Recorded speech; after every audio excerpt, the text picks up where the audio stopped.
Time now for Mr. Keene, Tracer of Lost Persons.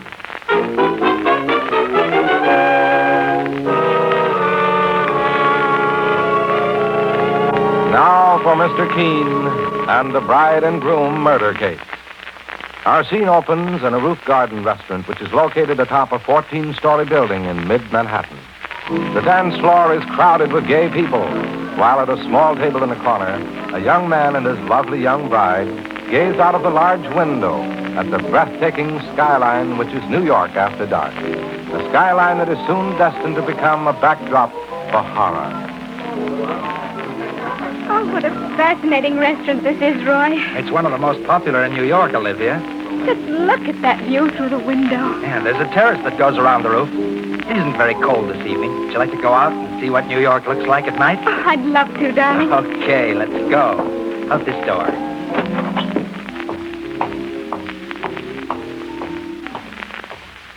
Oh, Roy, what a heavenly view. Yeah, this roof garden restaurant is on the 14th floor. You can see most of Manhattan from here. There's Central Park, and Broadway's over there. See the lights? Mm-hmm. You happy, darling? Very happy, Roy. This is one honeymoon that's going to last forever. Oh, great Scott, I forgot to phone my mother. Well, must you do it now? Oh, you know how Mother is, Olivia. I'd better give her a ring at her hotel. Will you wait here on the terrace for me? I won't be long. All right, Roy. I'll make the conversation a short one. Oh, I never dreamed the city could look so romantic at night. Roy? Is that you? What are you doing? What's the matter with you? No, let go of me. Let me go. Don't leave me. No!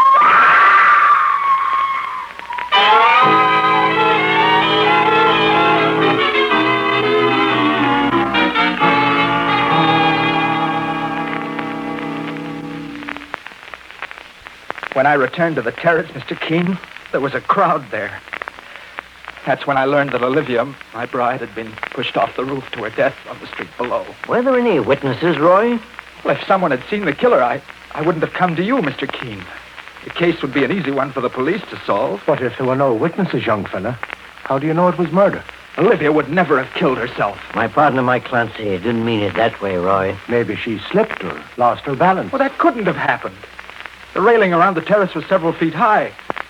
Besides, the police are almost certain it was murder. Why, Roy?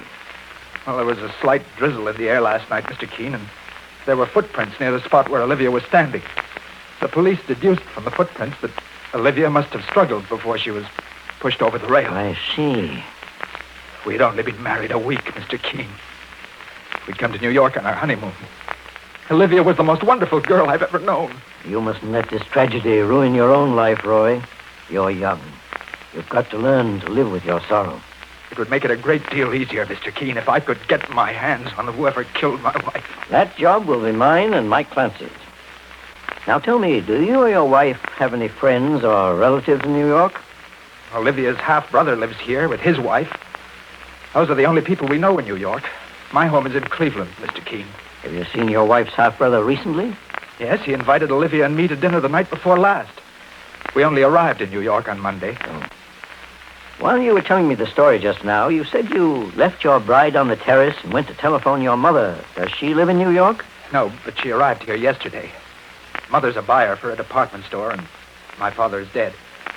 Mother's semi-annual buying trip to New York happened to coincide with our honeymoon. I suppose the news of your wife's death shocked her. Oh, Mother was terribly shocked, Mr. Keene. I've been worrying about her, too.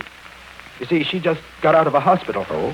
What was wrong with her, Roy? She was run down and needed a rest, but she recovered quickly and went back to her job. I see. Now, is there anything else you might be able to tell us? For instance, did your wife have any enemies that you know of? No, Mr. Keene. I can't imagine who would want to harm her. All I ask is that you put this killer, whoever he is, behind bars. We'll do our utmost, Roy. Where are you staying? At the Hotel Barrage. Mother's staying there, too.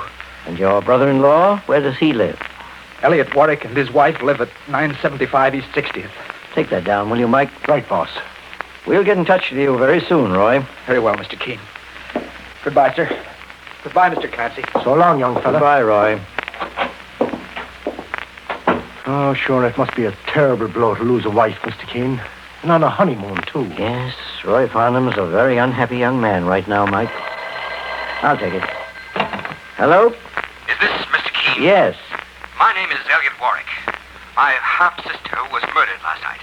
She was pushed off a roof. It hasn't been reported in the papers yet. I'm familiar with the tragedy, Mr. Warwick.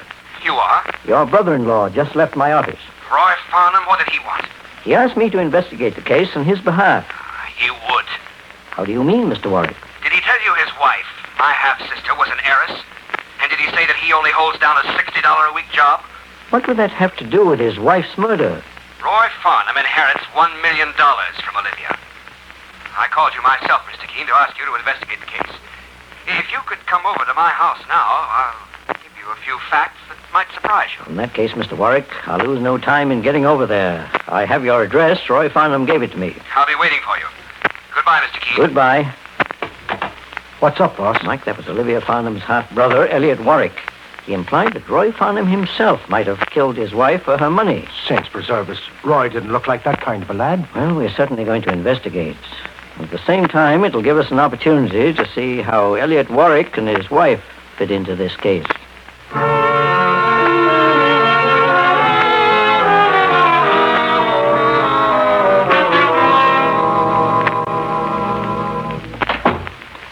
Come in, Mr. Keene. Mr. Clancy. Oh, thank you, Mr. Warwick. Jane, What is it, Elliot? Mr. Keene and his partner are here. I hope we're not disturbing your wife, Mr. Warwick. Well, she's been feeling irritable and out of sorts lately, but it's nothing serious. Jane, this is Mr. Keene and Mr. Clancy, the famous investigators. How do you do? How do you do? Pleased to meet you, ma'am. You know why they're here, Jane. Yes, Elliot. To investigate your sister Olivia's death.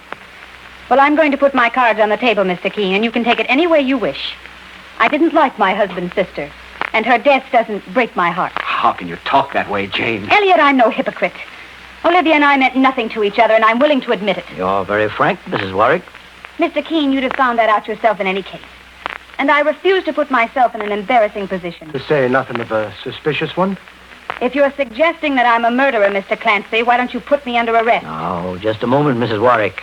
You're not under suspicion. My partner and I only want your cooperation, nothing more. Sure, and maybe I talked a bit out of turn, Mrs. Warwick. I'm sorry. That's quite all right, Mr. Clancy. I don't believe I can help you, Mr. Keene. Perhaps Elliot can. If you don't mind now, I'd prefer to rest for a while. I have a splitting headache. Go right ahead, Mrs. Warwick. I'll lie down inside, Elliot. All right, dear. Your wife's face looks familiar, Mr. Warwick. You may have seen her on the screen, Mr. Keene. She was a featured player in Hollywood before we married. Oh, she's given up her screen career? For my sake. Well, Mr. Warwick, if you don't mind, I'd like a more thorough explanation of what you suggested over the telephone. You said that Roy Farnham inherits a large fortune from his murdered wife, Olivia? Yes, Mr. Keene. Olivia married Roy only a few days before she was thrown off that roof and killed. Automatically, he becomes the heir to her estate, which is valued at over $1 million. $1 million estate? Yes, Mr. Clancy. To make myself clear, I'm accusing Roy of having murdered my half-sister for her money. You have any proof, Mr. Warwick? Proof? What more do you need than that, Mr. Keene? He was with Olivia on that terrace at the Roof Garden restaurant, wasn't he? That doesn't mean he pushed her to her death. Well, I'm just telling you what I know. And the girl has an estate worth $1 million. Mr. Warwick, did you share in that estate as Olivia's half-brother? Why, no. It was left to Olivia by her father, who was my stepfather. We didn't get along. I moved from Cleveland to New York several years ago and lost touch with the family. Your accusation is a grave one, Mr. Warwick. And in order to be fair to Roy Farnham, I think I must tell him about it. I'm not afraid of him. All right. Do you intend to leave this house today? No. Then I'll phone you later. I may want to speak to you again in Roy's presence. Come along, Mike. Please say goodbye to your wife for us, Mr. Warwick. For just a moment, Mr. Keene. Yes? Nothing. I forgot what I was going to say. Goodbye, Mr. Warwick. Goodbye. So long, mister. Oh, Mike, we've got something to work on at any rate. Well, boss, do you think that this fellow Warwick knew what he was talking about? Accusing Roy Farnham of murdering his own wife? We'll soon find out when we speak to Roy Farnham once more.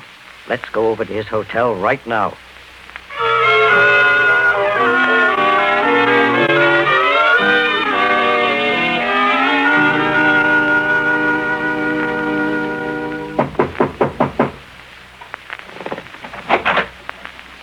Keene. Mr. Clancy. I'm getting in touch with you sooner than I expected, Roy. Oh, come in. My mother's here with me. Who is it, Roy? Mr. Keene and Mr. Clancy, Mother. Mr. Keene, the great investigator. I told you I'd gone to consult him about Olivia's death. I'm very glad to know you, Mr. Keene, and you, Mr. Clancy. Pleased to meet you. How do you do, Mrs. Farnham? My reason for coming here isn't a very happy one, and I was hoping I'd be able to speak to your son Roy alone. What is it, Mr. Keene? Do you have any news concerning Olivia's murder? Perhaps. You can say what you like in front of me, Mr. Keene. My son Roy and I have never had any secrets from each other. In that case, I'll be frank. Roy, you've been accused of your wife's murder. What? That's insane. Who accused me, Mr. Keene? Your brother-in-law, Elliot Warwick. Oh, naturally. Mr. Keene, he hates my son. Does he, Mrs. Farnham? Why? Because of Olivia's money. He knows my boy will inherit it now that she's gone. Mother, let's not talk about that now, please. Why not, Roy? We want to be honest with Mr. Keene, don't we? I'm hoping you will be, Mrs. Farnham. But Mr. Keene, Elliot Warwick was in the process of suing his sister Olivia when she married Roy. For part of her estate? Yes. He wanted to have his stepfather's will declared invalid, but he didn't get very far. However, now that his half-sister Olivia is dead, I'm sure he thinks he's got a better chance to share in her money. I'd say he has a very good chance, Mrs. Farnham, but at the same time, he's going to try to make trouble for your son, Roy. Oh, no. No, he can't do that. My son's innocent, and he loved that girl. He even loved her more than he... Oh, Mother. I feel faint. She's passing out. I've got her. Mother, what's the matter? Mother. I'll carry her inside, Mr. Keene. Would you please call the house physician? I will, Roy. Mr. Keene, wait a minute. Look at this. What is it, Mike? This drawer near the telephone's half open.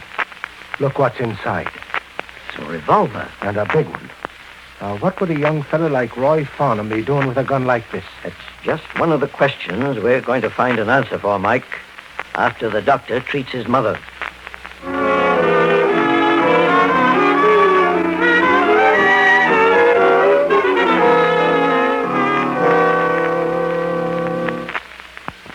Mr. Keene, the famous investigator, and his partner, Mike Clancy, are investigating the death of pretty Olivia Farnham, a bride of less than a week, who was pushed from the terrace of a restaurant located 14 stories above the ground. At the moment, Mr. Keene and Mike are in the hotel suite occupied by the victim's husband, Roy, whose mother has just had a sudden fainting spell on hearing that her son may be implicated in the crime. A doctor has arrived, and after treating Mrs. Farnham, has left. And now, in the living room of Roy Farnham's hotel suite. Has the doctor gone, Mr. Keene? Yes, Roy. I was afraid Mother had a heart attack, but I guess it was nothing serious. She seems to be much better. She should be, young fella. There's nothing like a phony faint to get a chance to take things easy. I beg your pardon? What my partner, Mike Clancy, refers to, Roy, is what the doctor just told us. Your mother didn't faint. She only pretended to. But that's fantastic. Mother was upset, Mr. Keene, because you were putting me under suspicion of having killed my wife. Suppose we question her about that now. There's no need for that, Mr. Keene. Mother. The doctor was right. But why? Why did you do it, Mother? I think I can answer that, Roy, with your mother's permission. By the way she behaves, I'd say she was very attached to you. My son means more to me than anything else in the world, Mr. Keene. I only made believe I was ill to gain time for him to answer those terrible accusations. Mrs. Farnham, was your last sojourn in the hospital another method of gaining time? What do you mean? Your son, Roy, told me you were ill and had to go to the hospital just before he was married. What hospital were you in, may I ask? The Central in Cleveland. Mike, would you get them on the long-distance phone? Right away, boss. Just a moment, Mr. Keene. Why do you want to call the hospital? To inquire about the nature of your illness. No. But, Mother, there's nothing to be worried about. Or is there, Mrs. Farnham? Mr. Keene, I only pretended to be ill. I was trying to stop my son Roy's marriage to Olivia. Mother, you don't mean it. I left the hospital, Roy, and followed you and Olivia to New York. Mrs. Farnham, you mean you were so angry with your son for having married that you came here to try and separate him and his bride? Yes. Roy is my son. He belongs to me. Oh, go on, arrest me, Mr. Keene. I was at that roof garden when Olivia was murdered. Arrest me for the crime. Mother. You phoned me at the hotel, didn't you, Roy? And you got no answers. Well, I followed you. I'd heard you mention at that dinner party that you intended to go to the roof garden last night, and I went there, too. What dinner party are you referring to, Mrs. Farnham? The one the Warwicks gave? Yes, Mr. Keene. Olivia's half-brother invited me, too. Well, what are you waiting for? I'm confessing to Olivia's murder. Why don't you turn me over to the police? Because I don't believe you. You don't? Perhaps you were at the restaurant when your daughter-in-law was killed. But you'd have never murdered her yourself. Why do you say that, Mr. Keene? Because suspicion for the crime would have fallen on your son. And I'm sure you do nothing to get him into trouble. No, Mrs. Farnham. You're only trying to protect him now. And I want to know why. Mother, why are you trying to protect me this way? Be quiet, son. Mrs. Farnham, unless you tell me the truth, I'll have to put your son under arrest for the crime. Because that idiot Elliot Warwick accused him of killing Olivia for her inheritance? And also because of the gun we found just now in that drawer. Show it to them, Mike. It's as big as a cannon, mister. Is that gun yours, Roy? Yes, Mother, it is. But I have a license for it, Mr. Keene. I've carried it for months, for my own protection. Has anyone threatened you? I've had a hunch that trouble was in store for me. And Hunches don't count in a court of law, Roy. A jury might think you carried this gun to use on your wife in the event another means of killing her had failed. Oh, no, don't say that. Mrs. Farnham, I'm willing to help your son, Roy, if he is innocent. But you're hiding something from me, and I've got to know the facts. tell Mr. Keene everything, Mother. I have nothing to be afraid of. Very well. Mr. Keene, the part about my being in the restaurant was the truth. Some insanely jealous reaction made me follow my son around wherever he went with his wife. Go on, Mrs. Farnham. I saw him go out on the terrace with Olivia. Then I heard a scream. I rushed around to the back of the terrace. Olivia had fallen to the street. Did you see anyone else there on the terrace? No, Mr. Keene, but I found something. What was it you found? It's in my handbag. I'll get it. Mr. Keene, my mother didn't see me there on the terrace because I was inside making my phone call to her. Yes, I remember you told me that, Roy. She had complained of not feeling well, and I had promised to phone. Mr. Keene, I'm trusting you with my son's life when I show you this. Here. It's a ring, boss. Yes, Mike, a man's gold ring. It has my daughter-in-law Olivia's family crest on it. I knew she'd given it to Roy. I found it on the spot where Olivia must have been standing before she was thrown from the roof. Is this ring yours, Roy? Oh, it looks like mine, Mr. Keene. And your wife gave it to you? Well, there were two rings like that in her family. One was Olivia's and the other was her half-brother Elliot's. Olivia had hers made larger and gave it to me to wear. But I can't imagine how that ring got into the restaurant. I lost mine 2 weeks ago. But then, Roy, maybe that ring is Elliot Warwick's. Sure, that excuse is a thin one if you ask me, boss.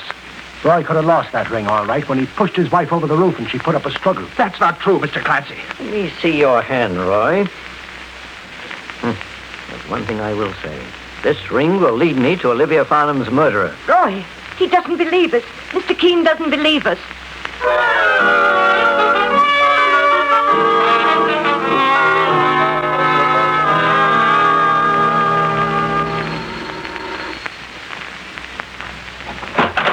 Oh, it's you, Mr. Keene, Mr. Clancy. Good evening, Mr. Warwick. Well, did you accuse Roy Farnham of murdering my half-sister? Yes, I told him you had accused him, and he in turn accused you. He accused me. What's he trying to do, cover for himself? Mr. Warwick, I understand you were suing your sister to break your stepfather's will. Why, yes, but that's ancient history. I made up with Olivia long ago. Because you realized your lawsuit wasn't strong enough? I don't see... However, now that she's dead, I imagine you'll bring suit again. This time against her husband, Roy Farnham, claiming a share of Olivia's estate. I have more of a right to that money than he has. Tell me something, Mr. Warwick. Did Olivia leave any life insurance? Not very much. Just how much? $50,000. Not much, did you say? $50,000. And who is the beneficiary? He is, Mr. Keene. Jane. Oh, it's you, Mrs. Warwick. Elliot, you may as well admit the truth to Mr. Keene. You're finished in this murder case. How can you talk like that, Jane, about me? Your husband, the man you love. The man I love. Ha! Don't make me laugh. I married you, Elliot, because you filled me full of lies. Lies about your inheriting $500,000. But it was your half-sister Olivia who inherited the money, and you knew she would all the time. Is that true, Elliot? Mr. Keene, I I was madly in love with Jane, and I had to make her my wife. Yes, at the cost of my Hollywood career. I quit pictures because of your promises, Elliot. And all I got were lies. Go on, Mr. Keene. Put him under arrest. He killed his sister because she made him her insurance beneficiary. She felt sorry for him because he was too stupid to hold a good job. Jane, don't say that. She left him $50,000 in insurance money. I'd say that insurance was definitely one of the motives of murder, Mrs. Warwick. Then why don't you arrest Elliot, Mr. Keene? He wasn't even home the night his half-sister was murdered. And where were you, Mrs. Warwick? I was at home. Can anyone else prove that besides yourself? Why do I have to prove it? Because I had some very interesting evidence in regard to Olivia Farnham's murderer. Mr. Warwick, do you recognize this ring? I believe it has your family crest on it. Why, it looks like the ring I gave to Jane. It's a lie. Well, don't you remember, Jane? Olivia had a ring like that, and so did I. There was a family tradition about those rings. We were each supposed to give them to our future marriage partners when we were engaged. Then Roy Farnham had one too, Mr. Keene. Yes, given to him by his wife. However, this is not the ring he received. How do you know? It's much too small for a man's finger. Mr. Warwick, let me see your finger. That ring doesn't fit any of my fingers, Mr. Keene. But I'll wager it fits your wife. Don't touch me. Now, take it easy, lady. Mr. Keene, are you saying that my wife... I'm saying that your wife murdered your sister for the same reason she tried to blame the murder on you, money. She evidently married you thinking you were heir to a fortune, then tried to make you one by killing your sister. Not only would you and she have gained Olivia's insurance, but the possibility of sharing her estate as well. Don't come near me, any of you. This ring came off your wife's hand when Olivia struggled for her life to keep from being pushed off the roof garden. No. You were very clever, Mrs. Warwick. The same company makes When I first the met you, telephone to you make were those. psychologist. You thought if you candidly admitted disliking your sister-in-law and casting a slight suspicion on yourself, you disarmed the authorities and me.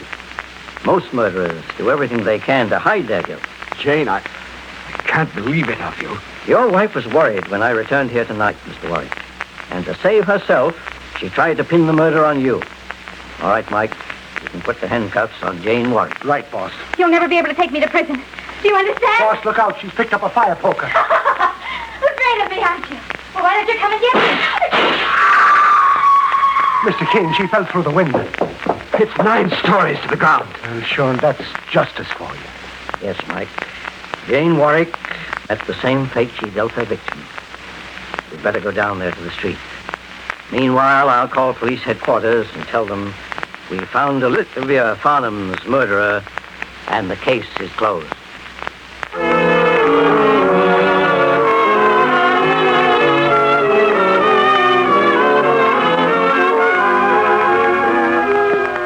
And so Mr. Keene finds the solution to the bride and groom murder case.